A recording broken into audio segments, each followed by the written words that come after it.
decision making. Again, a new chapter of costing. નામ ઉપરથી જ ખબર પડી જાય ચેપ્ટરમાં કે ચેપ્ટર છે એ રિગાર્ડિંગ ડિસિઝન હોય છે. ડિસિઝન છે એ બે ટાઈપના જનરલી લેવાતા હોય. એક તો રૂટીન ટાઈપના ડિસિઝન હોય, મેનેજમેન્ટ જે લેતું હોય બરાબર, daily day in day out, like purchase, sales, બરાબર છે. એક ડિસિઝન હોય સ્પેશિયલ ટાઈપના ડિસિઝન.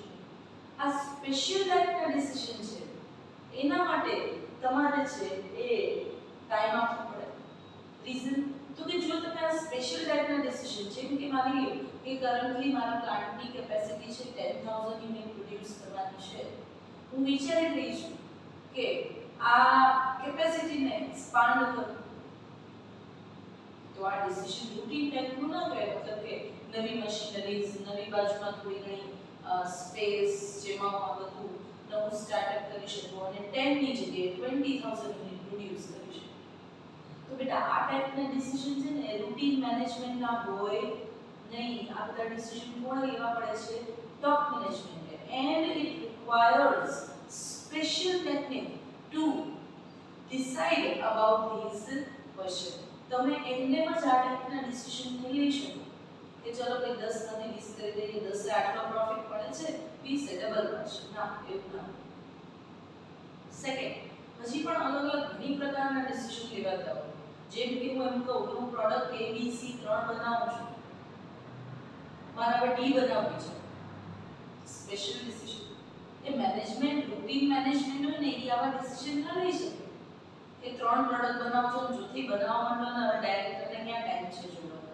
ના, સ્પેશિયલ ટાઈપ ઓફ ડિસિઝન છે જેને ઇવેલ્યુએટ કરવા પડશે, જેના માટેની સ્પેશિયલ ટેકનિક્સ છે, બરાબર છે, જેના થ્રુ તમે કેલ્ક્યુલેશન્સ કરશો અને કેલ્ક્યુલેટ કરીને કહેશો કે મેનેજમેન્ટને આ ડિસિઝન પ્રોફિટેબલ રહેશે કે ડન.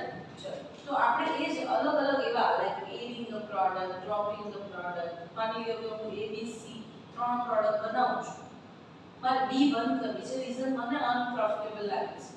તો શું મારા ડિસિઝન પ્રોપર કહેવાશે?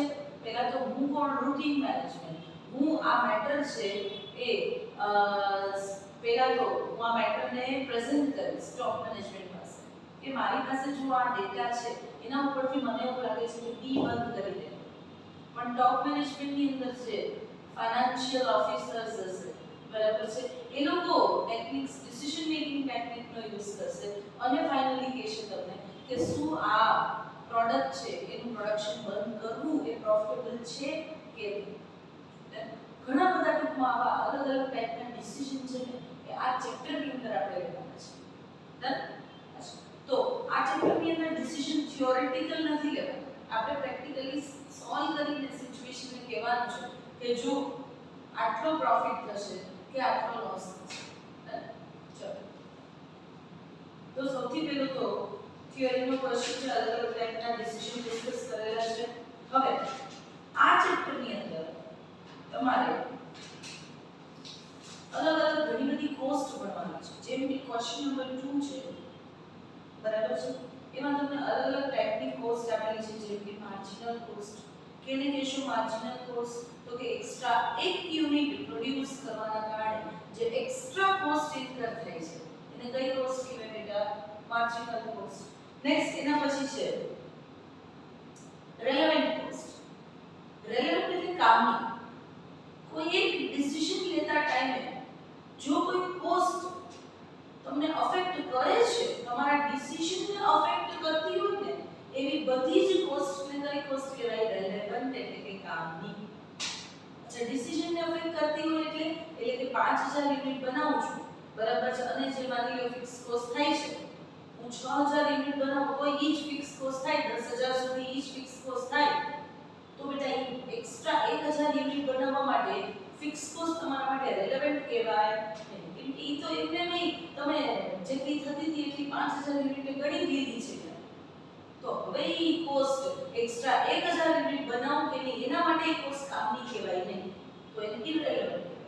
પણ માની લો કે એક્સ્ટ્રા 1000 યુનિટ બનાવવા હોય ને તો ફિક્સ કોસ્ટમાં 500 રૂપિયામાં અમુક નવી પ્લેટ્સ ની તમારે પરચેસ કરવી પડે છે. મોલ્ડ જે ડીબા બની, કે 500,000 રૂપિયાના બીબા ખરીદવા પડે છે, તો એક્સ્ટ્રા 1000 યુનિટ બનાવવા માટે જે એક્સ્ટ્રા કોસ્ટ થઈ, બરાબર છે, એ નવા મોલ્ડ્સ લેવા પડશે, બજારમાંથી બીબા લેવા પડશે, તો ઈ કોસ્ટ કેવી થઈ? તો કે ભાઈ ડિસિઝનને અફેક્ટ કરશે, રિઝલ્ટ ખર્ચા બદલાશે ને ખર્ચા વધશે, તો આ રેલેવન્ટ કોસ્ટ. ટૂંકમાં ડિસિઝનને અફેક્ટ કરે એવી કોસ્ટને રેલેવન્ટ કહેવાય, અફેક્ટ ના કરે એને ઇરરેલેવન્ટ. ચલો, રેલેવન્ટ કોસ્ટ છે એ અલગ અલગ ઓલ્ટરનેટિવ માટે અલગ અલગ હોઈ શકે. સી તમને કીધું છે રેલેવન્ટ કોસ્ટ આ ફ્યુચર કોસ્ટ, ભવિષ્યમાં થવાની છે, બરાબર છે. સેકન્ડ થિંગ, તમે જે ડિસિઝન લ્યો છો એના આધારે એ રેલેવન્ટ કોસ્ટ બદલાય છે. Second, relevant cost R different for different alternative. Third, all relevant costs not available from books. અમુક relevant costs છે બેટા એ books માંથી મળતી નથી રેડીમેડ, તમારે અમુક ખર્ચાને એસ્ટિમેટ કરવા પડે છે. તમને થાય જ છે એવું ના કહી શકાય. જેમ કે માની લો કોઈ ડિસિઝન લઉં છું, બરાબર છે, જેના કારણે મારી કંઈક આવક છે ને એ ઓછી થાય છે, તો બેટા આવક ઓછી થવી ઈ પણ શું કહેવાય? એક પ્રકારની ઓપોર્ચ્યુનિટી કોસ્ટ કહેવાય ને. તો ઓપોર્ચ્યુનિટી કોસ્ટ છે કે તમને ક્વેશ્ચનની અંદર આપેલી નહીં હોય, તમારે આઈડેન્ટિફાઈ કરવાનું છે. Next, relevant cost are cash flows. Obviously એટલે તો અફેક્ટ થાય છે, કેશ આઉટફ્લો છે, ખર્ચા છે. વેરિયેબલ કોસ્ટ મે બી ઇરરેલેવન્ટ.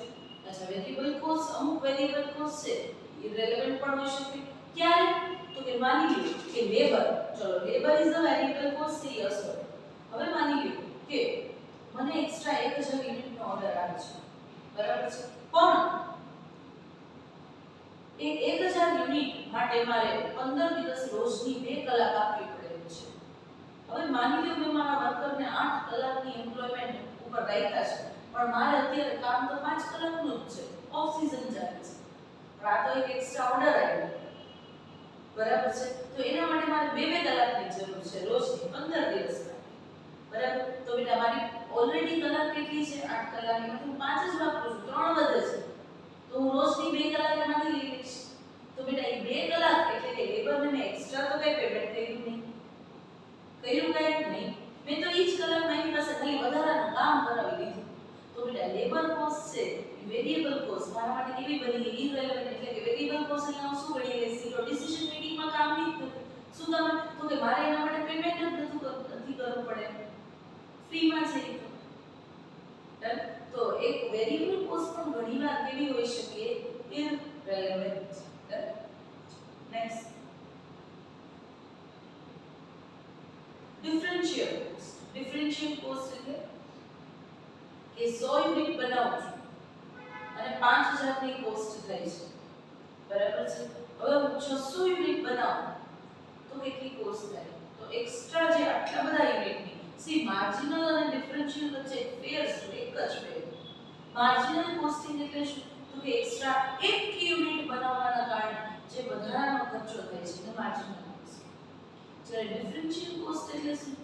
તો કે ભાઈ એક્સ્ટ્રા યુનિટ્સ, એક્સ્ટ્રા જે 100 200 500 જેટલા યુનિટ મેં બનાવવાનું નક્કી કર્યું એના કારણે મને જે કોસ્ટ ઇન્કર થાય, મતલબ કે incremental cost due to incremental units, unit ને units.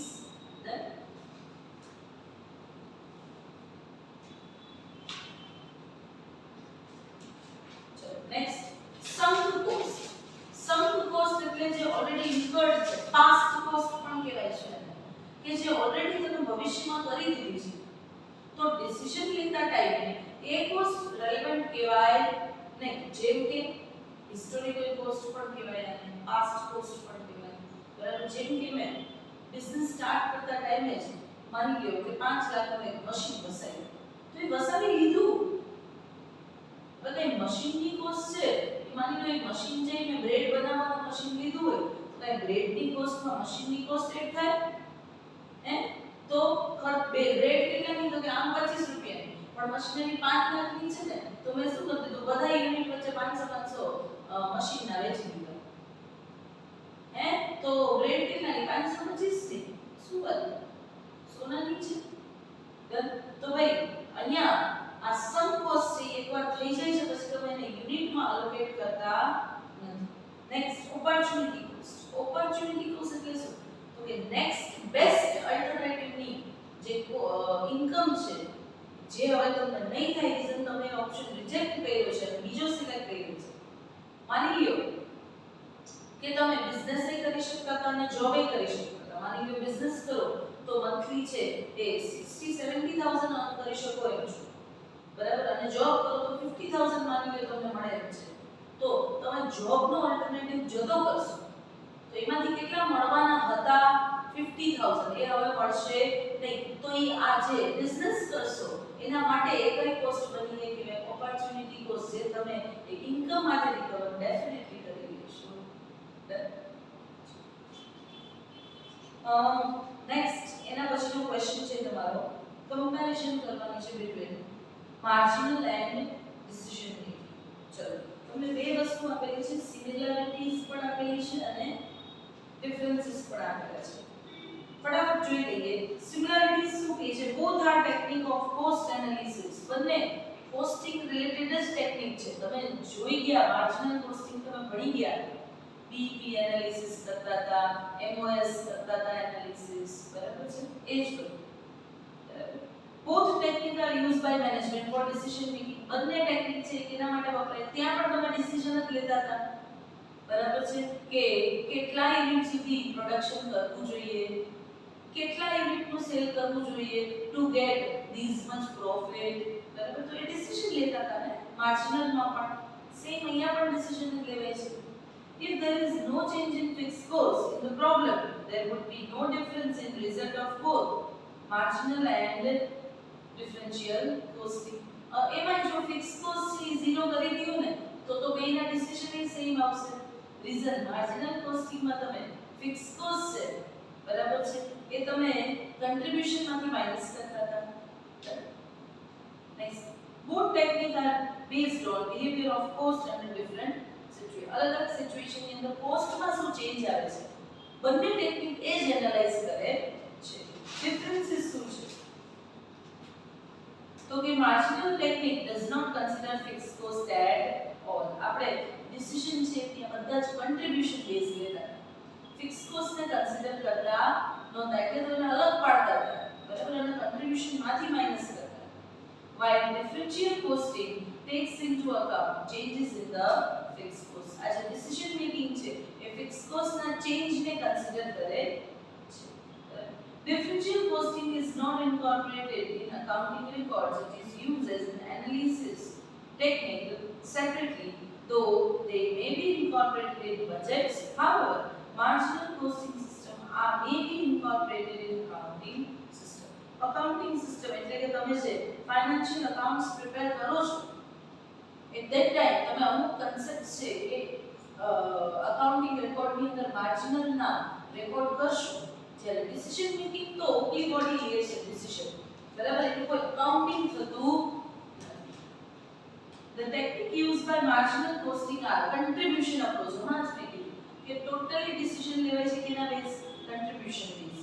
next, and break even analysis, while differential cost and incremental revenue are the main techniques of this differential costing. અહીંયા તો તમે શું જોશો કે આ ડિસિઝન ના કારણે એક્સ્ટ્રા કેટલી કોસ્ટ થાય, એક્સ્ટ્રા કેટલી રેવન્યુ થાય.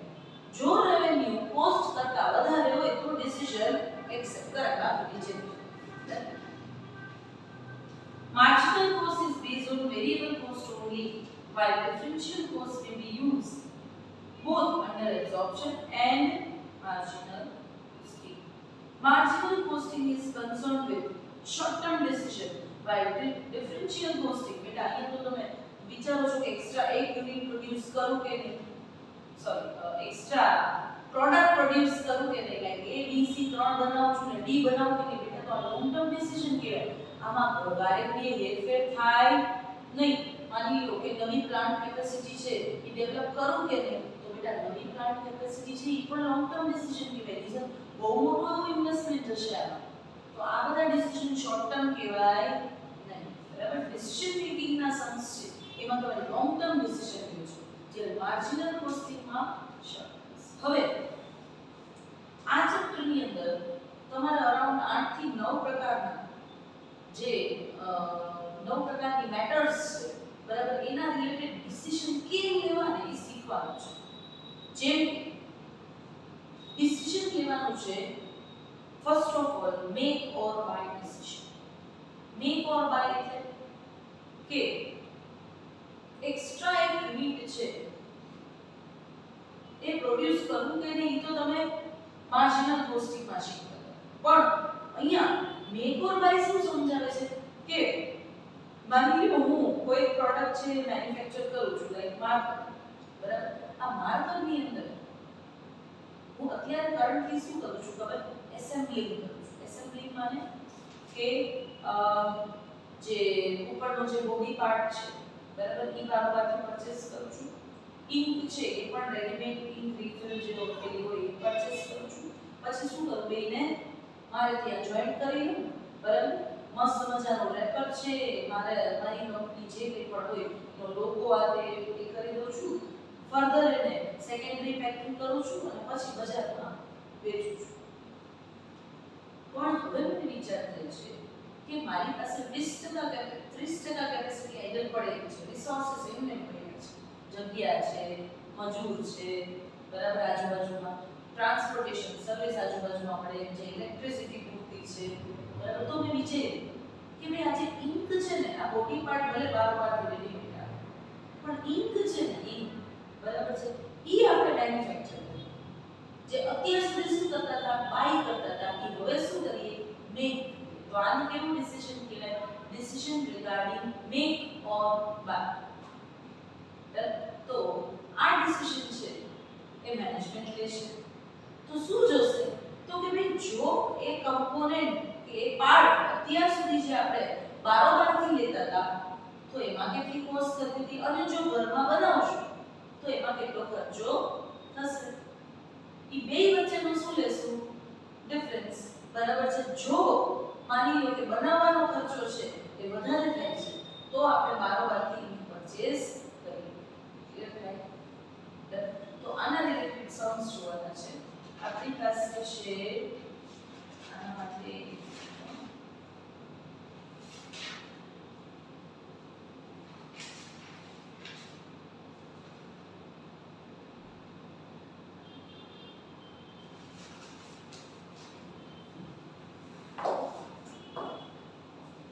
એક ઓર બાય રિલેટેડ મારે તમને ક્વેશ્ચન કરાવવો છે. The unit cost of manufacturing a product is as follows. The total production of factory is 60,000 units. ચલો ફેક્ટરી કેટલું પ્રોડક્શન કરે છે 60,000 યુનિટ્સ. અચ્છા આ યુનિટ બનાવવા માટેનું કોસ્ટિંગ આપેલું છે. તમને કહે છે કે ડાયરેક્ટ મટીરીયલ મટીરીયલમાં બે પ્રકારના મટીરીયલ છે. એક છે કમ્પોનન્ટ પાર્ટ્સ છે કે જે બારોબારથી તમે પરચેસ કરો છો કેટલામાં 32 રૂપીસ. અધર મટીરીયલ છે 7 રૂપીસ નું. નેક્સ્ટ તમારી સામે છે veggies 10 rupees, variable overhead 6 rupees અને ફિક્સ્ડ ઓવરહેડ છે 65 રૂપીસ. એમ કરીને ટોટલ છે 120 રૂપીસ નો ટોટલ કોસ્ટ બતાવે છે. The company operates 75% of its capacity. Company અત્યારે કેટલા ટકા કેપેસિટી કામ કરે છે 75%. It is not able to make any other use of its surplus capacity of 25% in future. એના 60,000 યુનિટ છે 75% કેપેસિટી એ બરાબર છે કંપનીના છે નહીં. હા બરાબર છે 75% કેપેસિટી બરાબર. હજી 25% કેપેસિટી આઇડલ પડેલી છે મતલબ રિસોર્સિસ એમને પડ્યા છે. It is thinking તો કંપની વિચારે છે of making a part of above product which it is purchasing from outside. ચલો ભાઈ કંપની કરન્ટલી ચેક કરો તો ઉપર કોસ્ટ સ્ટ્રક્ચરમાં આ 32 રૂપિયાનો એક કમ્પોનન્ટ પાર્ટ જે આઉટસાઇડ થી પરચેસ કરે છે ને તો આ 25% કેપેસિટી આઇડલ પડેલી છે ને તો કંપની વિચારે છે કે એનો યુઝ કરી નાખે બરાબર. ચલો its estimated cost per unit is as follows. ચલો ભાઈ કોઈ ગોટા નહીં કરવાનો કન્ફ્યુઝ નહીં થવાના. ઉપરનું જે કોસ્ટ શીટ આપેલું છે એ પ્રોડક્ટની કોસ્ટ શીટ છે. પ્રોડક્ટ એ માની લો મેં તમને કીધું એમ કે માર્કર છે તો માર્કરનું કોસ્ટિંગ કેટલા માર્કર તો નહીં પણ માની લો કોઈ બોટલ આવી છે કે શું માની લો કોઈ બોટલ છે તો બોટલ કેટલામાં બને છે તો કે 120 રૂપિયા. આ બોટલનું કોસ્ટિંગ છે પણ બોટલની અંદર માની લો કોઈ સ્પેર પાર્ટ છે, બરાબર છે, ઈ 32 રૂપીસ નો થાય છે અને ઈ મારે શું કરવું છે, કંપનીમાં બનાવવું છે. હવે બારોબાર 32 રૂપિયામાં લેવો નથી, તો ડિસિઝન શું લેવું, બનાવાય કે નાના બહારથી જ પરચેસ કરાય? તો એના માટે પહેલા તો તમને કીધું કે જો તમે ઘરે બનાવશો તો ખર્ચા કયા કયા થશે ચેક કરો. ડાયરેક્ટ મટીરીયલ કેટલા રૂપિયા? 7 રૂપિયા, વેજીસ 10 રૂપિયા, વેરિયેબલ ઓવરહેડ 5 રૂપિયા, ફિક્સ ઓવરહેડ 13 રૂપિયા, એમ કરીને ભાઈ ટોટલ કોસ્ટ થાય છે 35 rupees. State whether company should make this part in the factory or buy it. ચલો ડિસિઝન લેવાનું છે ભાઈ. તો જોતા હોય તો છોકરાઓ છે ને એમ જ કહી દે કે ના ના મેડમ કોઈ દિવસ બનાવાય નહીં, 35 રૂપિયામાં ઘરે પડે અને લેવા જાઓ બજારમાં તો 32 માં મળે, તો કોઈ દી કરાય? ભાઈ કરાયા ધંધો? જોતા હોય તો એવું લાગે, પણ ભાઈ એમ ડિસિઝન લેવાય નહીં. ડિસિઝન લેવા માટેની ટેકનિક છે એ જ આપણે અહીંયા શીખવાની છે કે જો આ કમ્પોનન્ટ જે હું મેન્યુફેક્ચર કરીશ ને તો મારા માટે રેલેવન્ટ કોસ્ટ કઈ છે? રેલેવન્ટ એટલે હકીકતે જે કોસ્ટ મને થવાની છે. તો ચેક કરો, મટીરીયલ તો લેવું જ પડશે 7 રૂપિયાનું, યસ. ડાયરેક્ટ વેજીસ 10 રૂપિયાના લેવા જ પડશે, યસ. વેરિયેબલ ઓવરહેડ 5 રૂપિયાની થશે જ, યસ. પણ ભાઈ ફિક્સ ઓવરહેડના 13 રૂપિયા મારા માટે રેલેવન્ટ કોસ્ટ નથી. સ્ટાર કરજો ભાઈ આ ટોપિકને. શું કરવાને મેડમ 13 રૂપિયાનો ખર્ચો તમે તો લખીને આપ્યો છે બેટા, એ આપ્યો છે, પણ જો તમારો પ્લાન્ટ છે બેટા, ઈ આ ફિક્સ ખર્ચા એટલે કેવા કે જે તમે પ્રોડક્શન વધારો કે પ્રોડક્શન ઘટાડો એની સાથે વધઘટ થાય નહીં, એવા ખર્ચાને શું કહેવાય બેટા? Fix cost. પહેલા તો આ તો ક્લિયર છે. હવે બેટા 75% તમે જે પ્રોડક્શન કરો છો અને જે ફિક્સ કોસ્ટ થાય છે, તો શું નવા 25% વધારાની, નવા નહીં વધારાના 25% કેપેસિટી યુઝ કરશો તો શું વધારાની ફિક્સ કોસ્ટ થાય? ખરા? ન થાય, બરાબર છે. એટલા માટે અહીંયા ફિક્સ કોસ્ટનો 13 રૂપિયાનો ખર્ચો થવાનો જ નથી. ઈ તો તમે અલોકેટ કર્યા છે કે 100% એ તમે જો ફિક્સ કોસ્ટ ને બધા યુનિટ વચ્ચે ડિવાઇડ કરી દો તો પર યુનિટ 13 રૂપિયા આવે. પણ બેટા તમે તો ઓલરેડી 60000 યુનિટ પ્રોડ્યુસ કરો છો, તો ઈ 60000 માં ઈ કોસ્ટ છે એ તમે અલોકેટ કરી દીધી હશે ને. તો હવે ઈ કોસ્ટ છે ઈ નવા યુનિટ તમે જે બનાવશો, વધારાના 25% માંથી જે યુનિટ બનાવશો એના માટે એ કોસ્ટ થવાની જ નથી, કેમ કે ઈ તો તમે રિકવર ઓલરેડી કરી લીધી છે 60000 યુનિટમાંથી. તો હવે કે એક્સ્ટ્રા ફિક્સ કોસ્ટ ઇન્કર થશે નહીં, બરાબર છે. એટલા માટે તમારા માટે આ કોસ્ટ ઇરરિલેવન્ટ થશે અને એને કન્સિડર નહીં કરો. અને જો નહીં કરો તો ઘરમાં તમને આ પાર્ટ કેટલામાં પડશે? 22 રૂપિયામાં. અને તમે બારોબારથી પરચેસ કરશો તો કેટલામાં પડશે? 32 રૂપિયામાં. તો બોલો decision. Management should opt to manufacture component in the factory as it is more profitable. Clear થાય? તો આ થયું મેક ઓર બાય. મેક ઓર બાયમાં ખાસ ધ્યાન રાખવાનું, જ્યારે તમે ફેક્ટરીમાં બનાવશો પ્રોડક્ટ તો તમારા માટે ફિક્સ કોસ્ટ છે, બરાબર છે, એ ઇરરિલેવન્ટ થઈ જાય છે એક્સેપ્ટ ઇન કેસ. પણ ભાઈ એક અપવાદ છે, માની લ્યો સમની અંદર જ તમને કીધું કે ભાઈ આ 25% કેપેસિટીનો યુઝ કરું ને તો બીજી બધી ફિક્સ કોસ્ટ તો જે થતી હતી એ જ થશે, પણ મારે આ કમ્પોનન્ટ બનાવવા માટે એક્સ્ટ્રા છે ને 2 લાખનું મશીન લીધું પડશે, તો એને તમારે પર યુનિટમાં કન્વર્ટ કરવા પડશે, બરાબર છે. શું કામ? તો એ એક્સ્ટ્રા સ્પેસિફિકલી આ 25% કેપેસિટી માટેની કોસ્ટ, બરાબર છે. તો ટૂંકમાં fix cost normal fix cost છે બેટા, બરાબર. એને તમે અહીંયા શું ગણશો? ઇરરિલેવન્ટ, નકામી, અને એના આધારે ડિસિઝન. આ તો વાર્તા કેવી બતાવી ભાઈ આપણે મેક ઓર બાય. ચલો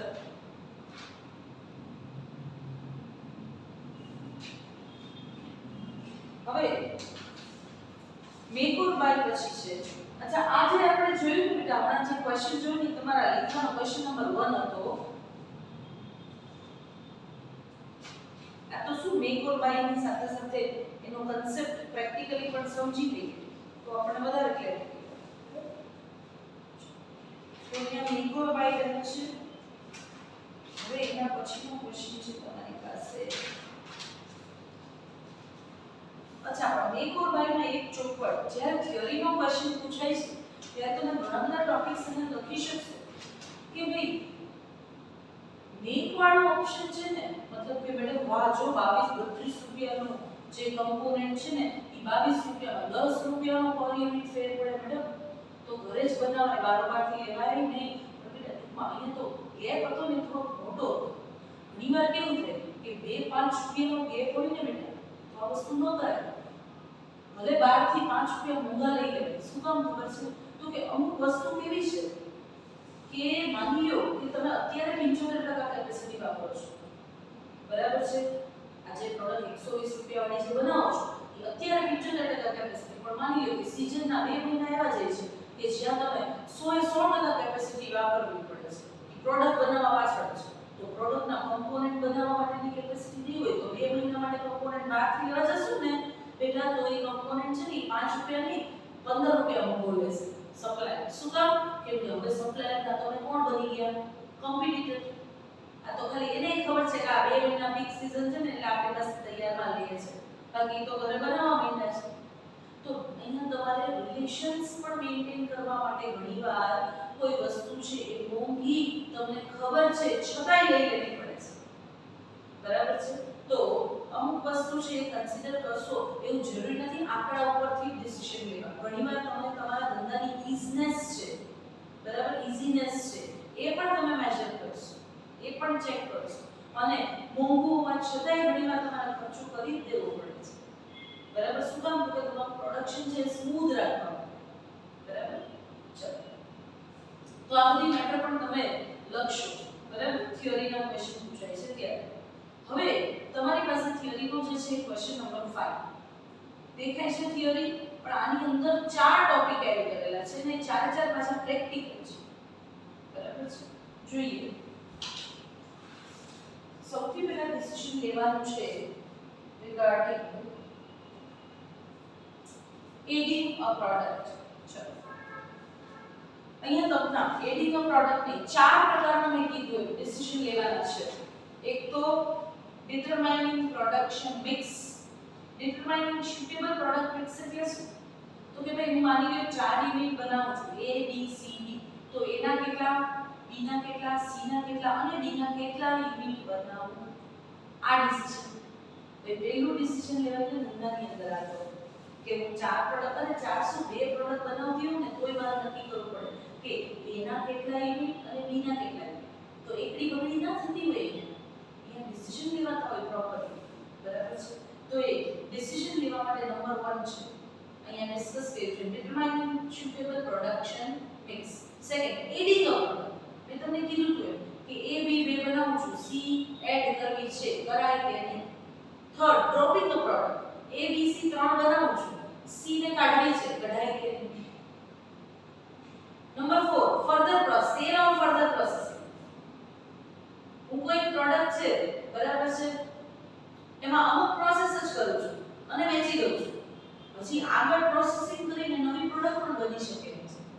તો આગળ પ્રોસેસિંગ કરવું કે એઝ ઇટ ઇઝ વેચી દેવું, સેલ ઓર ફર્ધર પ્રોસેસિંગ. આનો ડિસિઝન, આ 4 ડિસિઝન છે ને એના રિલેટેડ આન્સર્સ છે આપણે ક્વેશ્ચન નંબર 5 ની અંદર જોવાના છે. એમાં જોઈએ પહેલું determining suitable production mix. આના રિલેટેડ સમ હોય તો કઈ રીતે સોલ્વ કરો? તો એના માટે પહેલા પ્રથમ એક ક્વેશ્ચન નંબર સમ દેખાય છે કે સમ ડિસિઝન લેવાનું છે. ચાલો,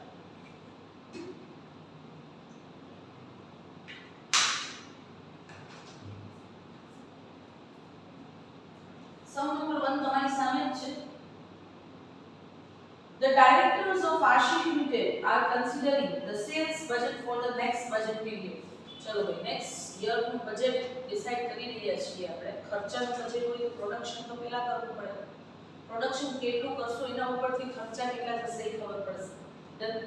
તો ચલો બજેટ બનાવવું છે આપણે. You are required to present to the board a statement showing marginal cost of each product and to recommend which of the following sales mix should be adopted. चलो क्वेश्चन नंबर 1 કીધું તમને કે ભાઈ કોક management ના અલગ અલગ persons હોય એમાંથી કોઈ એક એવું પ્રપોઝલ આવ્યું કે ભાઈ મેનેજમેન્ટ 450 યુનિટ બનાવો એના 300 બનાવો બી કોઈ એકે એમ કીધું ના ના 900 એ 900 એના બનાવો કોઈ એકે કીધું 600 એ 600 બી ના બનાવો અને હજી એક જણાએ એવું કીધું કે 600 યુનિટ એના બનાવો અને 200 યુનિટ બી ના ચલો આ ચાર જણાના ચાર પ્રપોઝલ છે તમારે ડિસિઝન લેવાનું છે કે એના કેટલા બીના કેટલા કોનું પ્રપોઝલ છે એ પ્રોપર છે અચ્છા તો તમે મેનેજમેન્ટ બેટા તમે તો પ્રોફિટ થી કન્સર્ન હો ડેફિનેટલી તો તમે આ ચારે ચાર જે પ્રપોઝલ્સ છે એ ચારે ચાર સિચ્યુએશન ગણી અને એ ચાર સિચ્યુએશન ની અંદર પ્રોફિટેબિલિટી ચેક કરશો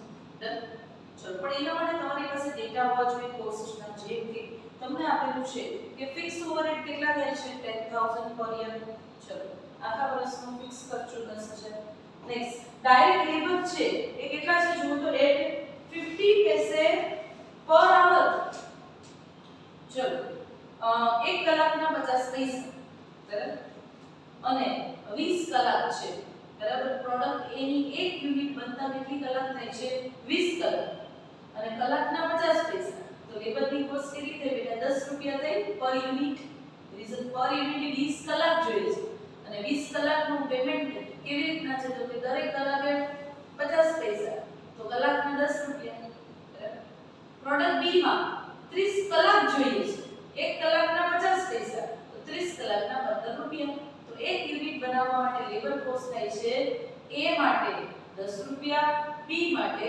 15 રૂપિયા વેરિયેબલ ઓવરહેડ કેટલા છે તો કે 100% ઓફ વેજીસ ઓકે મટીરીયલ જોઈએ છે એ માં 20 બી માં 25 સેલિંગ પ્રાઇસ આપેલું છે 60 એન્ડ 100 ચાલો સોલ્યુશન જોઈએ જે તમારા લીધો છે કઈ બીજું નવું નથી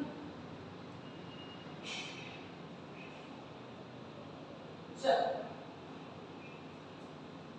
સોલ્યુશન ની અંદર ચેક કરો ભાઈ સૌથી પહેલા તો સ્ટેટમેન્ટ એક આપેલું છે કોસ્ટ નું બરાબર ચેક કરો મટીરીયલ ની કોસ્ટ કેટલી 20 અને 25 ડાયરેક્ટ વેજીસ આપણે હમણાં જ ગણ્યા પ્રોડક્ટ એ માટે 10 રૂપિયા બી માટે 15 રૂપિયા વેરિયેબલ ઓવરહેડ 100% ઓફ વેજીસ એટલે કે 10 અને 15 તો ટોટલ વેરિયેબલ કોસ્ટ થઈ કેટલી બેટા 40 અને 55 એટલે તમને સેલિંગ પ્રાઇસ આપેલી છે 60 અને 100 તો બેટા selling price minus variable cost એટલે શું મળશે તમને કન્ટ્રીબ્યુશન ચલો એ માંથી કેટલું કન્ટ્રીબ્યુશન 20 રૂપિયા અને બી માંથી કેટલા તો કે 100 selling price 55 contribution sorry variable cost તો રિમેનિંગ શું હોય કન્ટ્રીબ્યુશન 45 હવે ચેક કરો એક એક પ્રપોઝલ ચેક કરો પહેલું પ્રપોઝલ શું કહે છે ભાઈ પહેલું પ્રપોઝલ તો કે ભાઈ 450 યુનિટ બનાવો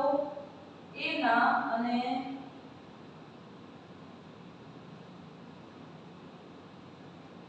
હા 300 યુનિટ બનાવો બી ચલો તો જો 450 યુનિટ એના બનાવીશ તો બેટા એ માંથી કન્ટ્રીબ્યુશન કેટલું મળે છે 20 રૂપિયા ખાસ ધ્યાન આપજો તો બેટા 450 યુનિટ એના ઇન્ટુ 20 રૂપિયા શું થશે કન્ટ્રીબ્યુશન બરાબર તો 450 ઇન્ટુ 20 તો કેટલા થશે 9000 પછી કન્ટ્રીબ્યુશન બી માંથી કેટલું મળે છે તો કે 300 તો કે 300 into 45 કરો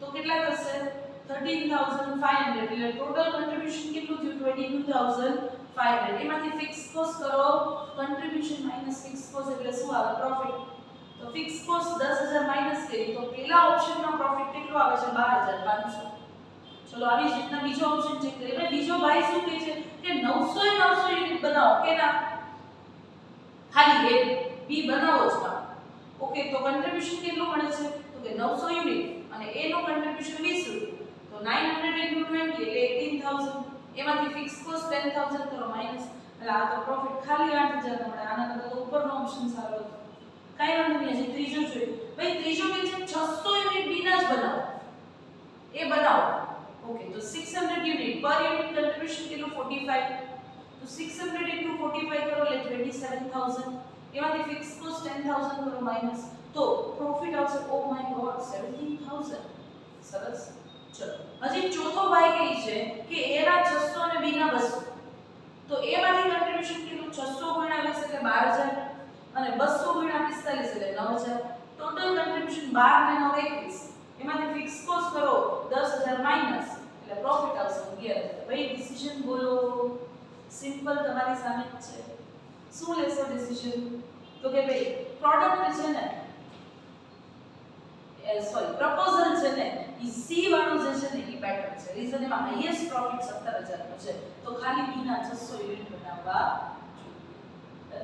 ચલો આ તમારું એક ડિસિઝન છે કેના રિગાર્ડિંગ થયું determination of suitable product mix આવી રીતના ડિસિઝન ની લેવાનું છે એડિંગ અ પ્રોડક્ટ એડ કરવી કે નહીં એક્સ્ટ્રા એક પ્રોડક્ટ તમે ઓલરેડી કંઈક પ્રોડક્શન કરો છો નવી પ્રોડક્ટનું પ્રોડક્શન કરવું કે નહીં ચેક કરો કરવું કે નહીં એડિંગ અ પ્રોડક્ટ એક સમ આપ્યો છે તમને અહીંયા પહેલા ક્વેશ્ચન રીડ કરી લઈએ ક્વેશ્ચન માં કીધું છે કે X Limited is operating at 80% capacity ચલો 80% કેપેસિટી એ X Limited કામ કરે છે પ્રોડ્યુસિંગ 80% કેપેસિટી કેટલા યુનિટ બનાવે છે 36000 units of alpha cost structure of a product is as follows ચલો alpha નું સ્ટ્રક્ચર આપે છે તમને alpha પ્રોડક્ટ છે કઈ રીતના બને છે તો કે મટીરીયલ છે 180 રૂપિયા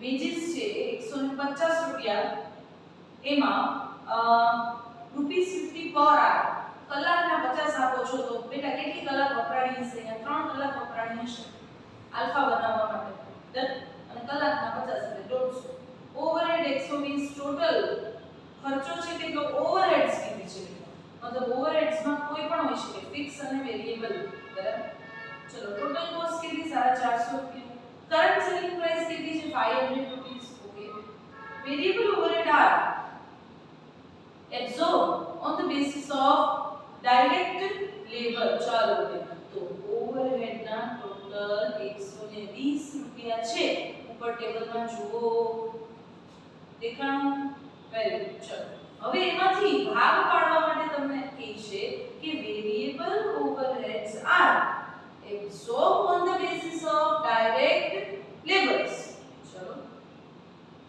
હજી આગળ કહે છે ટોટલ ફિક્સ્ડ ઓવરહેડ ચલો વેરીએબલ ઓવરહેડ ની તો વાત કરી કે લેબર આર બેઝ છે ફિક્સ્ડ ઓવરહેડ શું કીધું તો કે total fixed overhead of the company is 16,20,000 okay the marketing manager is of the opinion that out of balanced capacity balance એટલે અત્યારે કેટલા ટકા કામ કરીએ છીએ 80% તો 20% કેપેસિટી પડી છે યસ તો માર્કેટિંગ મેનેજર એવું કહે છે કે આ બેલેન્સ કેપેસિટી માટે company should produce a new product beta alpha તો બનાવી જ છીએ કંપની હવે બીટા બનાવવી જોઈએ ઇટ વિલ રિક્વાયર અને આ બીટા બનાવવા માટે તમારે 4 કલાક જોશે 4 hours to produce each unit of beta beta નું એક યુનિટ બનાવવા માટે તમારે કેટલી કલાક જોશે 4 કલાક the material requirement for the same is estimated at ₹100 per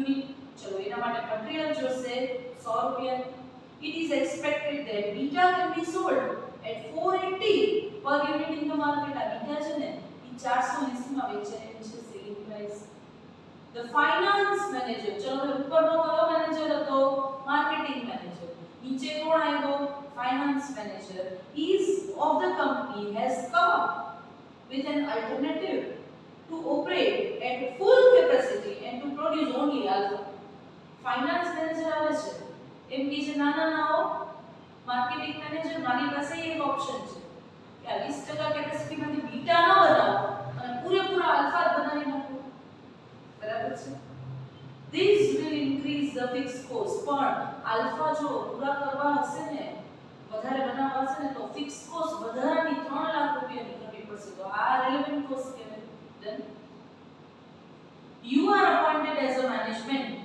and consultant to make a comparative analysis and to advise the director about greater profitability તમારે ફાઇનાન્સ મેનેજરને સાચો કેવો કે માર્કેટિંગ મેનેજરને એના માટે તમને અપોઇન્ટ કર્યા છે મેનેજમેન્ટ ગાઈડ કરવાનું છે તમારે. મેનેજમેન્ટ આ બે જણાના પ્રપોઝલ વચ્ચે ફસાઈ ગયું છે. ડન. ભાઈ સૌથી પહેલા ઓવરહેડની વાત કરીએ કે ઓવરહેડનું બાયફર્કેશન આપ્યું નથી. 120 રૂપિયા ટેબલમાં કહી દીધા છે, પણ એના બેઝિસ આપેલા છે. તો ચેક કરો તો firstly let us compute variable overhead rate પર આર. ભાઈ ડાયરેક્ટ વેજીસ વેરિયેબલ ઓવરહેડ કેના ઉપર ડિપેન્ડન્ટ છે? લેબર આર્સ ઉપર. તો સૌથી પહેલા તો મને એમ કહો કે લેબર આર્સ કેટલી? તો કે લેબરની કોસ્ટ 150 રૂપિયા, બરાબર છે, અને પર યુનિટ તમે એને પર આર આપો છો 50 રૂપિયા. તો કલાક કેટલી? 3 કલાક. તો પહેલા તો કલાક કાઢી લેસ 3 hours. હવે નાઉ ઓવરહેડ પર યુનિટ કે જેની અંદર તો બે છે, ફિક્સ અને વેરિયેબલ. તો સૌથી પહેલા તો ફિક્સ ઓવરહેડ ને અલગ કરી દો. ટોટલ માંથી ફિક્સ અલગ થઈ જશે તો ઓટોમેટિક વેરિયેબલ મળી જશે. ડન. તો ટોટલ કેટલી છે? 120 છે, બરાબર છે. એમાંથી ફિક્સ ને અલગ પાડી શકાય છે. કઈ રીતના? તો કે ફિક્સ ની ટોટલ કોસ્ટ મને 16,20,000 આપેલી છે. તો 16,20,000 ના છેદમાં નંબર ઓફ યુનિટ કેટલા બને છે? 36,000 બને છે.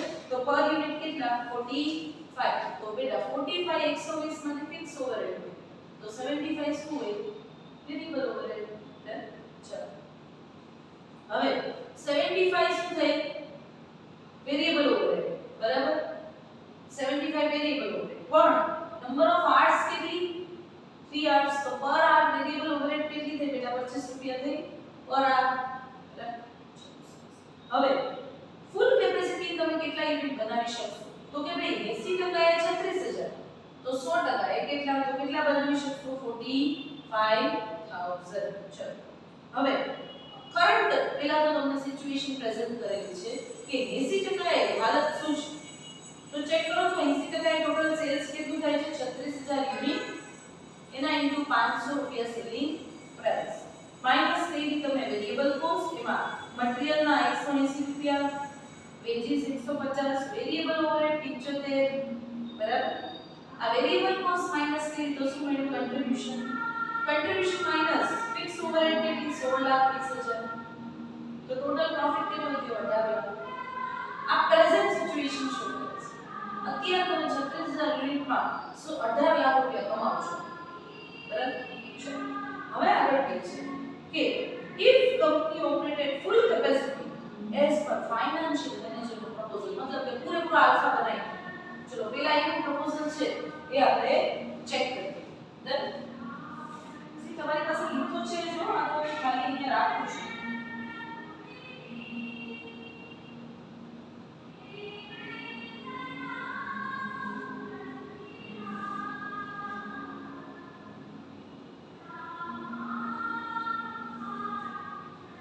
ચાલો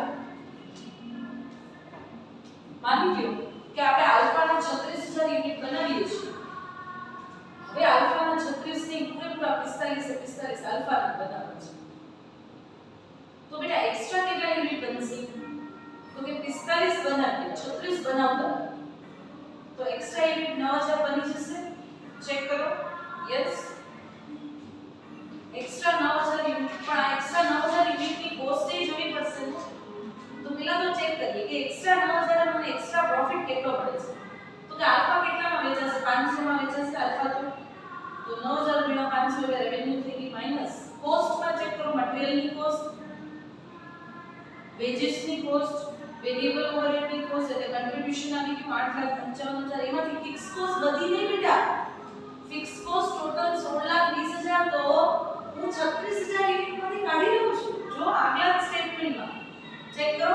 પ્રેઝન્ટ સિચ્યુએશનમાં આપણે 36,000 યુનિટ બનાવીએ છીએ તો 16,20,000 મેં એમાંથી રિકવર કરી લીધા. હવે મને કઈ અહીંયા નવી 16,20,000 ન લાગે. નવી અહીંયા કોસ્ટ કઈ નથી. તો એક્સ્ટ્રા છે આ 9,000 યુનિટ બનાવવા માટે 3 લાખનો મારે ખર્ચો કરવો પડે છે. ઈ માઈનસ કરે. તો ચેક કરો તો ફાઇનાન્સ મેનેજરનું પ્રપોઝલ છે ઈ આપણે એક્સેપ્ટ કરીએ તો પ્રોફિટ કેટલો થાય છે? 5 લાખ. હવે કોનું પ્રપોઝલ એક્સેપ્ટ વિચારીએ? Marketing manager. ભાઈ માર્કેટિંગ મેનેજર શું કહે છે? તો કે આલ્ફા તો બનાવો છો, આલ્ફા તો બનાવો છો, પણ સાથે સાથે 20% કેપેસિટી બેલેન્સ પડેલી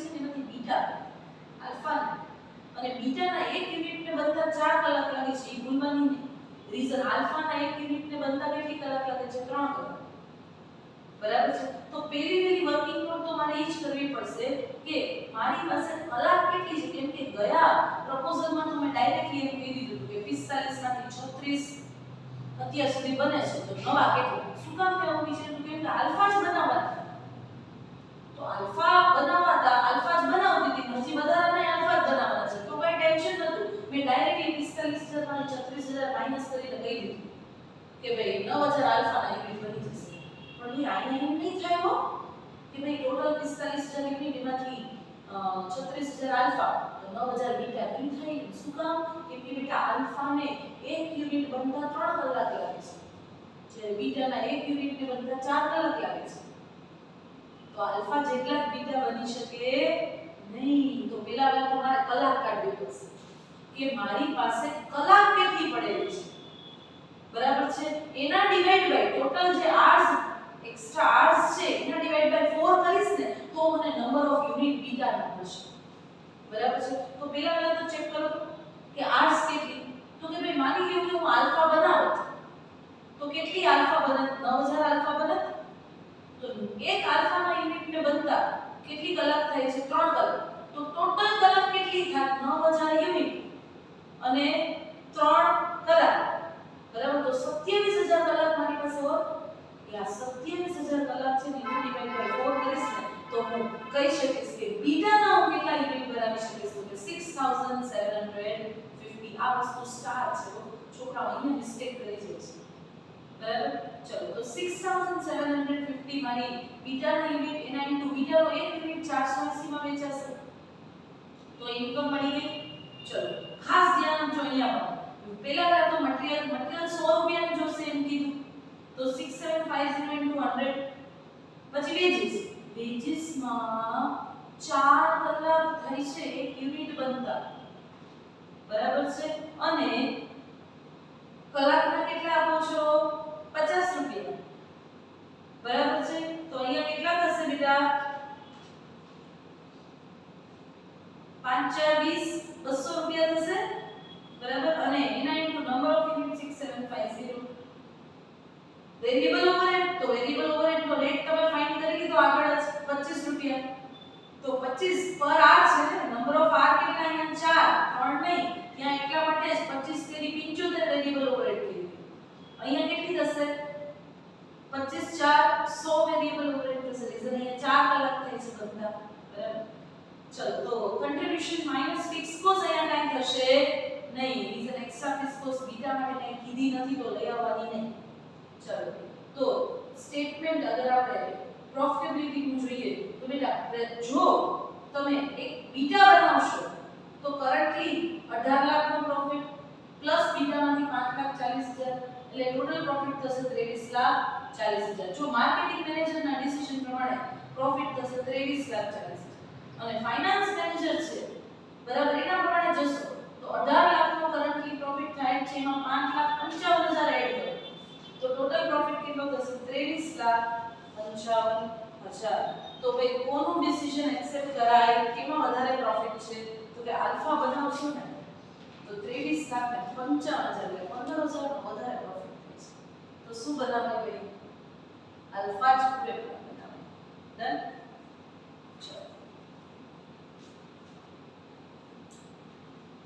હવે આપણે જોઈશું dropping the product. Done.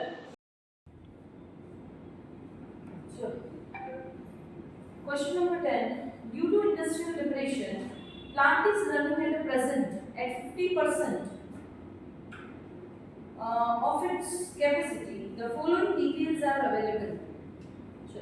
Material છે, labor છે, variable overhead છે, fixed overhead છે અને total cost આપેલી છે 8 rupees. ચલો 2 1 3 2. Production volume per month 20,000 units. Production volume છે મતલબ કે કેટલા યુનિટ પ્રોડ્યુસ થાય છે 20000 ઉપર કોસ્ટ આપણે ગણત જોઈએ 8 રૂપીસ. તો પ્રોડક્શનની કોસ્ટ કેટલી થઈ 1,60,000 અને સેલ્સ કેટલામાં કરીએ છીએ? ઘરમાં પડે છે 160 માં અને આપણે વેચીએ છીએ 140 માં તો ડેફિનેટલી 20000 નો શું જશે? Loss. Okay. An importer offers to buy 5,000 unit per month at a rate of ₹6.5 per unit. ચલો એક ઇમ્પોર્ટર આવે છે અને આપણી પાસે ડિમાન્ડ કરે છે 5000 યુનિટ્સ એવરી મંથ. તો 5000 યુનિટ એવરી મંથ એ તો કોઈ ઇશ્યુ નથી, બટ કેટલામાં માંગે છે? 6.5 રૂપીસમાં માંગે છે. તો બેટા આપણે એકદમ હેફિઝાર્ડલી અગર વિચારીએ તો આપણે એવું કહી શકીએ કે ભાઈ ના ના હો, આ ઓર્ડર એક્સેપ્ટ ના કરાય. શું કામ? તો પેલા ઘરમાં પડે છે 8 રૂપિયા બનાવવું અને માંગે છે 6.5 માં. કેમ આપવું? બરાબર છે. તો આવું વિચારવા વાળા શાંતિ રાખજો ભાઈ. બરાબર છે. ના પાડી દેશો તો તમે એક પ્રોફિટેબલ ડીલ છે એ રિજેક્ટ કરો છો એવું થઈ શકે છે. નોટ શ્યોર, કેલ્ક્યુલેશન ઉપરથી ખબર પડે. બરાબર છે.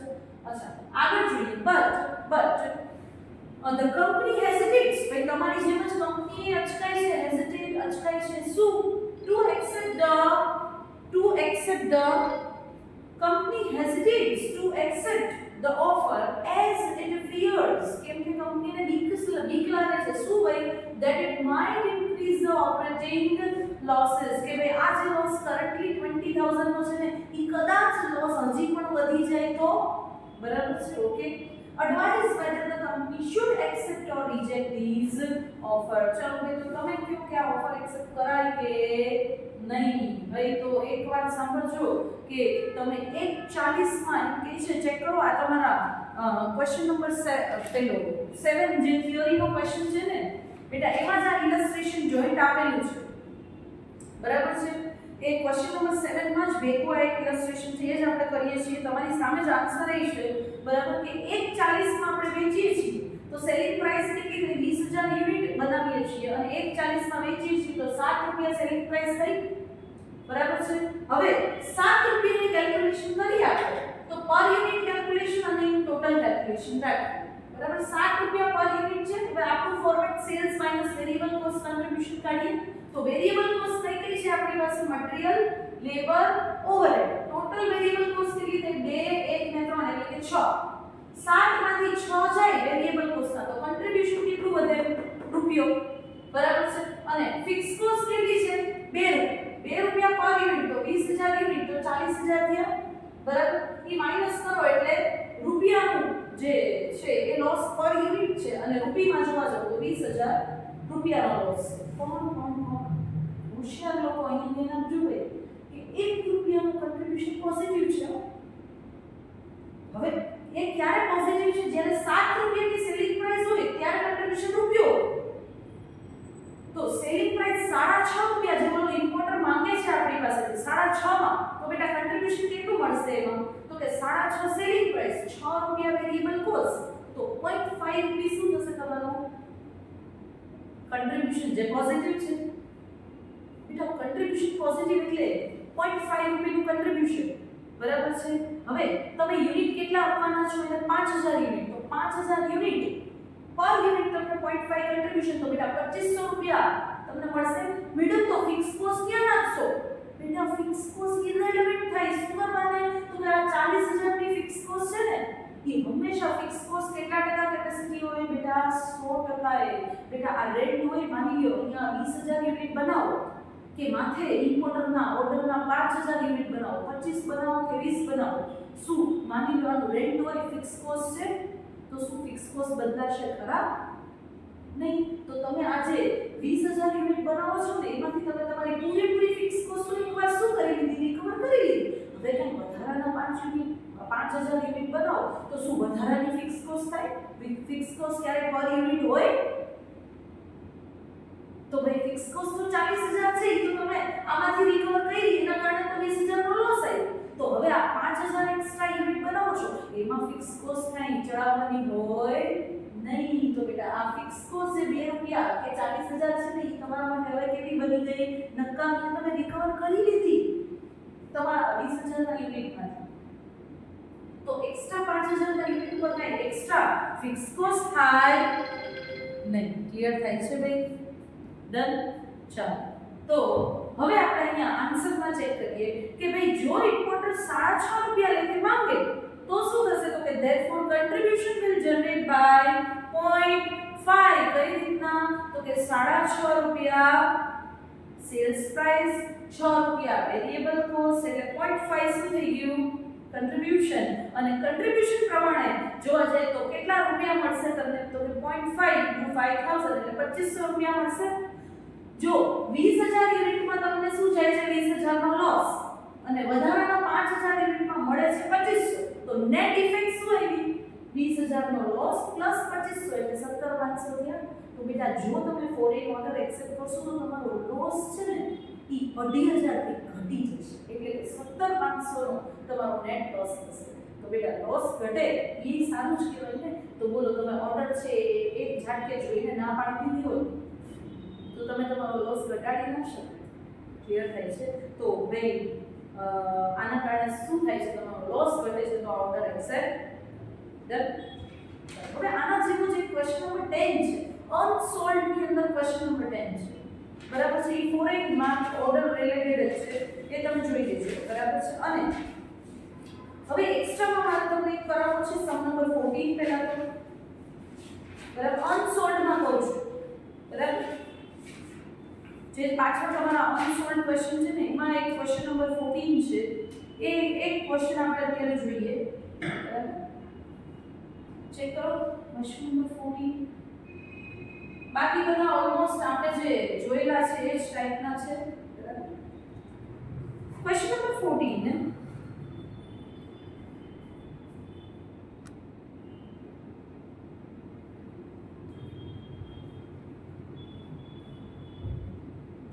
A TV manufacturing company has drawn up a program for the manufacturing of a new product for the purpose of fuller utilization of its capacity. Okay. The scheme envisages the manufacture of cordless telephone. चलो भाई company શું બનાવવાનું વિચારી રહી છે cordless telephone. Okay. The company estimates the sale of 60,000 cordless telephone during first year and expects that from the second year onwards the sale estimate will stabilize at 50,000 telephone. Company વિચારે cell estimation કરી રહી છે ત્યારે વિચાર મતલબ analyse કરે છે માર્કેટને અને ડેટા આપે છે કે પહેલા વર્ષમાં 60,000 કોડલેસ નું સેલ થઈ શકે એમ છે અને next year onwards every year કેટલા કોડલેસ વેચાઈ શકે એમ છે 50,000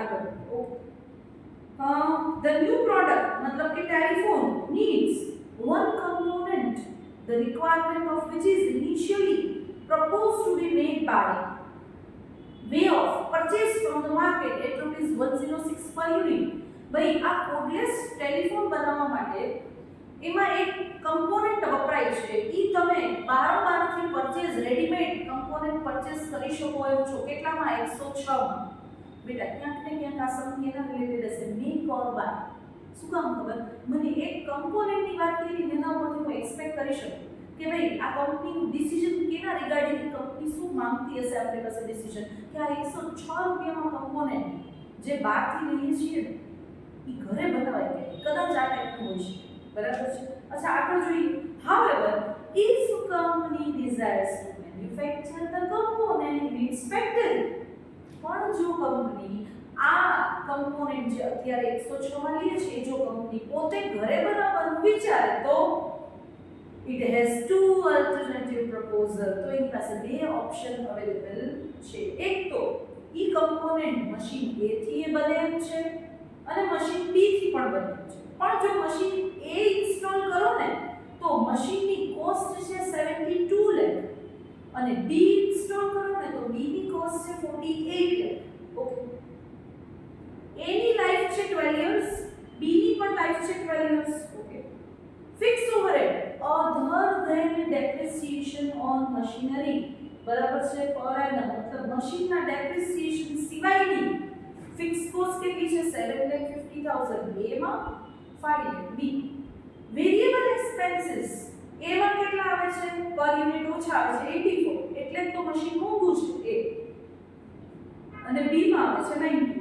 depreciation on machine should be charged on SLM basis required શું માંગે છે ભાઈ તો કે for each of two level of output namely યાદ લખજો 60,000 and 50,000 ઊંધું લખેલું છે બરાબર 60,000 and 50,000 component state with suitable working whether the company should purchase the component from market or install new equipment for manufacture of component. If your decision is in favor of installation of new machine, which of two new machine should be installed? ભાઈ ઘણા બધા question થયેલા છે કે માની લ્યો તમારે decision લેવાનું છે તો તમે શું ડિસિઝન લેશો? 106 માં બજારમાંથી લેશો કે ઘરે બનાવશો? અને જો ઘરે બનાવવાનું વિચારશો તો મશીન એ લેશો કે મશીન બી લેશો? ઘણા બધા ક્વેશ્ચન તમને મેનેજમેન્ટ પૂછે છે. ચલો તો પહેલા તો મેનેજમેન્ટને આ ક્વેશ્ચન નંબર 1 નો આન્સર આપશે. બરાબર, એના માટે કેલ્ક્યુલેશન્સ કરશું. ભાઈ કેલ્ક્યુલેશન ની અંદર સૌથી પહેલા ફર્સ્ટ યરમાં કેટલા યુનિટ તમારા વેચાઈ શકે એમ છે તો કે 60000 અને સેકન્ડ યરમાં કેટલા વેચાઈ શકે એમ છે 50000. ડન. ચલો ક્લેરિટી. ચલો ફર્સ્ટ યરની અંદર એવું એસ્ટિમેશન છે કે 60000 યુનિટ સેલ થાય છે ટેલિફોનના અને સેકન્ડ યરની અંદર એસ્ટિમેશન છે કે 50000 યુનિટ સેલ થાય છે. પણ ભાઈ એના માટે એક કમ્પોનન્ટ જે ટેલિફોન આપણે મેન્યુફેક્ચર કરવું છે એના માટે એક કમ્પોનન્ટ કે જે અત્યાર સુધી આપણે શું કરીએ છીએ બહારથી પરચેસ કરીએ છીએ કેટલામાં 106 રૂપિયામાં. મેનેજમેન્ટે ડિસાઈડ કરવાનું છે કે આ કમ્પોનન્ટને ઘરે બનાવવું મતલબ કે ઇન હાઉસ ફેક્ટરીમાં પ્રોડ્યુસ કરવું કે બહારથી 106 માં લઈ. તો ભાઈ મેનેજમેન્ટ પાસે બે ઓપ્શન છે કે જો ઇન હાઉસ ફેક્ટરી પ્રોડક્શન કરવું હોય તો બે મશીન બજારમાં અવેલેબલ છે. એક છે મશીન એ અને એક છે મશીન બી. એનો ડેટા તમને આપેલો છે હમણાં જ આપણે ક્વેશ્ચનમાં જોયો. બરાબર છે. તો એ મશીનની કોસ્ટ, એની લાઈફ, એની કોસ્ટ અધર બરાબર છે બધું ડિટેલમાં તમને ક્વેશ્ચનમાં આવ્યું છે. આપણે એના આધારે કમ્પેર કરીને કહેવાનું છે કે જો કંપની ડિસિઝન લે કે ઇન હાઉસ ફેક્ટરીમાં પ્રોડક્શન કરવું છે તો કયા મશીનથી પ્રોડક્શન કરવું, મશીન એ કે મશીન બી, અને કે તો બહારથી પરચેસ કરવી. મેઇન તમારી પાસે આટલા ઓપ્શન્સ છે. બરાબર. હવે as a big cost accountant તમારે કેલ્ક્યુલેશન કરીને પ્રૂફ આપવું પડશે મેનેજમેન્ટ. બરાબર. તો આપણે શું કરશું તો કે માની લ્યો કે પહેલું વર્ષ છે, પહેલા વર્ષમાં આપણને ખબર છે કેટલું એસ્ટિમેશન છે સેલ એસ્ટિમેશન 60000 યુનિટ. અચ્છા, તમને ક્વેશ્ચનની અંદર fixed overhead other than depreciation મતલબ કે ડેપ્રી સિવાયના ફિક્સ એક્સપેન્સીસ તમને આપેલા છે. સી ચેક કરો. અધર ફિક્સ એક્સપેન્સીસ કેટલા છે 750 અને 5 lakh. પણ ડેપ્રી સિવાયના છે ને તો we have to calculate depreciation also. તો કેમ કેલ્ક્યુલેટ કરશું depreciation? Cost minus scrap value upon number of years. બરાબર. તો આપણી પાસે સ્ક્રેપ વેલ્યુ છે ને અહીંયા તો ડાયરેક્ટલી શું કરશું cost divide by number of years. Cost is given already over here 72 lakh divided by 12 years. 48 lakh divided by 12 years. બરાબર. તો આપણે ડેપ્રી મળી જશે. મતલબ depreciation is also fixed cost. Done. તો ડેપ્રિસિએશન ને આ અધર ફિક્સ એક્સપેન્સ ની અંદર આપણે એડ કરી દઈએ તો આપણને શું મળી જાય total fixed cost. Total fixed cost કેટલી આવી ગઈ 13,50,000 ઇન મશીન A અને 9 lakh in machine B. Done. ચલો divide by number of units. ભાઈ ફર્સ્ટ યર ની અંદર તમારું એસ્ટિમેશન શું છે 60000 યુનિટ તો ડિવાઇડ થયેલા 60000. ડન. તો પર યુનિટ ફિક્સ કોસ્ટ આવી મશીન A માં 22.5, મશીન B માં 15. અચ્છા મેડમ વેરિયેબલ કોસ્ટ હજી એડ કરશું ને? Yes, variable cost is given over here. See table માં last row check કરો. Variable expense per component is 84 and 90 respectively. Done. ચલો તો ફિક્સ્ડ કોસ્ટ ની અંદર વેરિયેબલ કોસ્ટ એડ કરીએ તો શું મળી જશે total cost. Total cost A માં કેટલી થઈ 106.5, B માં કેટલી થઈ 105 અને જો કમ્પોનન્ટ બારોબારથી લઈએ તો થાય છે 106. તો ભાઈ એક કન્ક્લુઝન તો એવું આવે ખાલી પહેલા પ્રશ્નનું કન્ક્લુઝન એવું આવે કે ભાઈ કંપની જો પોતે વિચારે કે ના ભાઈ અમારે ફેક્ટરીમાં જ પ્રોડક્શન કરવું છે આ કમ્પોનન્ટનું તો મશીન A કરતા મશીન B છે એ વધારે સારું કહેવાય. રીઝન પર યુનિટ કોસ્ટ કેવી છે આના કરતા પણ ઓછી છે અને બહારથી કમ્પોનન્ટ લ્યો તો 106 માં પડે છે. પણ ભાઈ ઉતાવળ કરાય નહીં. ખાલી અહીંયા આંકડાની ગેમ નથી, રૂપિયાનો ફેર છે. It's not a major difference. બરાબર. તો ડાયરેક્ટ ડિસિઝન નો આપી દેવાય. હજી નેક્સ્ટ યર ઓનવર્ડ્સ એ જોવું પડશે ને. નેક્સ્ટ યર ઓનવર્ડ્સ ખાલી કેટલા યુનિટ બને સેલ થાય એમ છે બજારમાં 50000 તો ઓકે ફાઇન પહેલા એનું પણ જોઈ લઈએ કે માની લો બીજા વર્ષથી 50,000 યુનિટ સેલ થશે તો કયા મશીનથી આ યુનિટ્સ બનાવવા કંપની માટે વધારે પ્રોફિટેબલ થશે. ઓકે જોઈએ. ચલો ભાઈ ફિક્સ કોસ્ટ તો રિમેઇન સેમ નો ડેપ્રી પ્લસ ફિક્સ એક્સપેન્સ એટલે ટોટલ ફિક્સ કોસ્ટ તો અહીંયા આપણે જ રહેવાની. બરાબર. ખાલી નંબર ઓફ યુનિટ જે આપણે અહીંયા કેટલા લેલા હતા પહેલા વર્ષમાં 60,000 હતા અને બીજા વર્ષથી નંબર ઓફ યુનિટ કેટલા થવાના ભાઈ 50,000 યુનિટ. તો અહીંયા ચેન્જ આવશે પર યુનિટ ફિક્સ કોસ્ટમાં. પેલા મશીનમાં 27 બીજામાં 89 એમાં આપણે શું કરી દીધી આપણી વેરીએબલ કોસ્ટ એડ કરી દીધી મતલબ કે ટોટલ કોસ્ટ આવી 111 in machine A machine B કેસમાં 108 અને મશીન C નહીં બટ 12 થી કમ્પોનન્ટ પરચેસ કરીએ તો કેટલામાં પડશે 106 માં. ભાઈ જો ઉતાવળે ડિસિઝન લીધું હોત ઉપરના બેઝ ઉપરથી કે ના મેડમ ફટાફટ ઘરેથી બનાવાયો મશીન 12 થી ના લેવાય 12 કિલો 106 માં પડે ઘરે બનાવો તો 105 માં થાય. પણ બેટા પહેલા વર્ષમાં ને બીજા વર્ષથી તો શું થવાનું ચેક કરો ઘરે બનાવો મશીન B થી.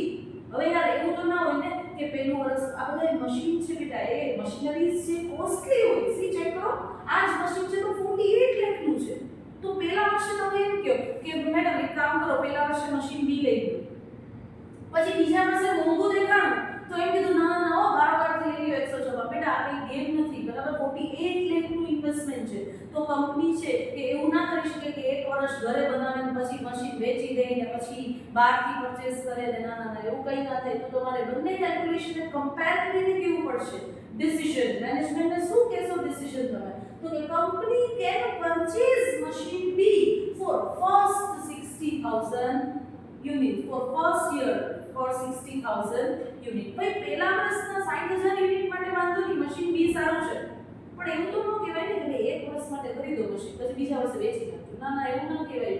શું કામે but from the next year onwards પણ ભાઈ બીજા વર્ષથી બાકીના દરેક વર્ષ માટે શું લાગે છે it is cheaper to buy component from outside. Check કરો આ ત્રણે ત્રણમાં કઈ કોસ્ટ લોઅર છે 12 થી પરચેસ કરો તો ડન. તો ભાઈ આપણે કહી શકીએ from the outside as per unit total cost is lower in that case. તો ટૂંકમાં આ સિનેરિયો જો તમારી સામે આવે છે તો તમે મેનેજમેન્ટને શું એડવાઇસ આપશો કે ભાઈ મેનેજમેન્ટ બહારથી પરચેસ કરો it's not profitable for you to manufacture the component in the factory itself. Done. Reason બહારથી પરચેસ કરશો તો વધારે સસ્તું છે.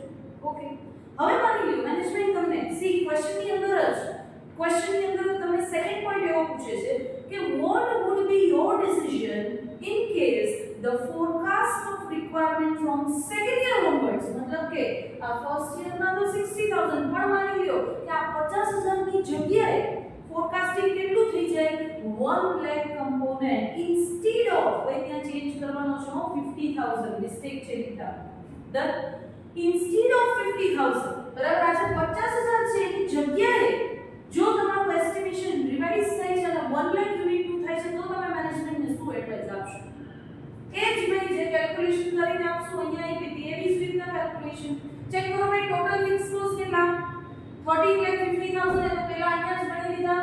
બી ના કેસમાં 9 લાખ ચલો ડિવાઇડ બાય અહીંયા નંબર ઓફ યુનિટ હવે કેટલા થશે 1 લાખ બરાબર છે.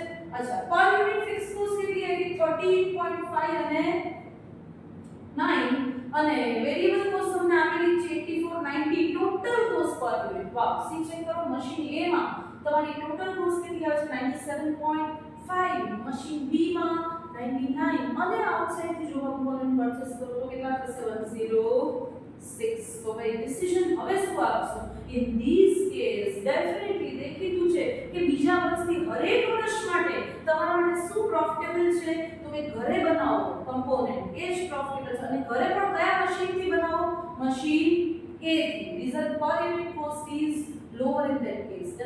So case in this case company should produce component by machine A as the per unit cost is lower in that case. હજી મને ક્યાંક પૂછ્યું છે third at what volume of component will be installation of tube machines break even. બહુ મસ્ત question છે ભાઈ સમજવો પડશે થોડું ઇંગ્લિશની વાર્તા છે બીજું કાંઈ નથી. કયા મશીનના કેટલા યુનિટ ઉપર તમારું મશીનનું ઇન્સ્ટોલેશન છે એ બ્રેક ઇવન ઉપર છે. Madam break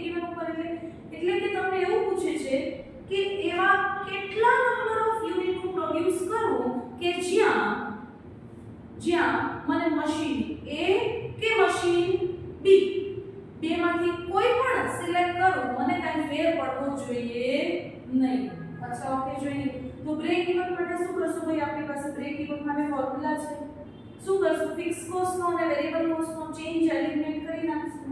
done. તો શું મૂકશું formula? Change in fix cost upon change in variable cost. Fix કોસ્ટનો ચેન્જ કેટલો છે? 4,50,000. વેરિયેબલ કોસ્ટનો ચેન્જ છે 6. તો મને અહીંયા નંબર ઓફ યુનિટ મળ્યા 75,000. તો આ 75,000 શું કહે છે? તો કે ભાઈ 75,000 યુનિટ એવા છે કે જે યુનિટનું મારે જો 75,000 યુનિટનું પ્રોડક્શન કરીશ ને તો મશીન A લઉં કે મશીન B લઉં, મને કાંઈ પર યુનિટ કોસ્ટમાં ફેર પડે નહીં. મેડમ પ્રૂફ કેમ થાય? તમે આજે બોલો છો તો પ્રૂફ કરીએ. ચલો, ટોટલ ફિક્સ કોસ્ટ તો તમારી છે જ, divide by number of unit તમે હમણાં જ કાઢ્યા. કેટલા કાઢ્યા? 75,000. બેટા પર યુનિટ કોસ્ટ કેટલી આવી? અહીંયા 18 ને અહીંયા 12. વેરિયેબલ તો તમારી આપેલી છે 8496. ચેક કરો. તમે મશીન A લેશો તોય પર યુનિટ કોસ્ટ 102 થશે, મશીન B લેશો તોય પર યુનિટ કોસ્ટ 102 થશે. મતલબ કે બ્રેક ઇવન સિચ્યુએશન થશે જ્યાં તમારા માટે બેમાંથી કોઈ પણ મશીનનું સિલેક્શન છે એ તમને કાંઈ ચેન્જ શો કરશે નહીં. ક્લિયર થાય? ડન. તો આ થોડો એક ઓફબીટ ક્વેશ્ચન હતો, બરાબર છે? ચલો તો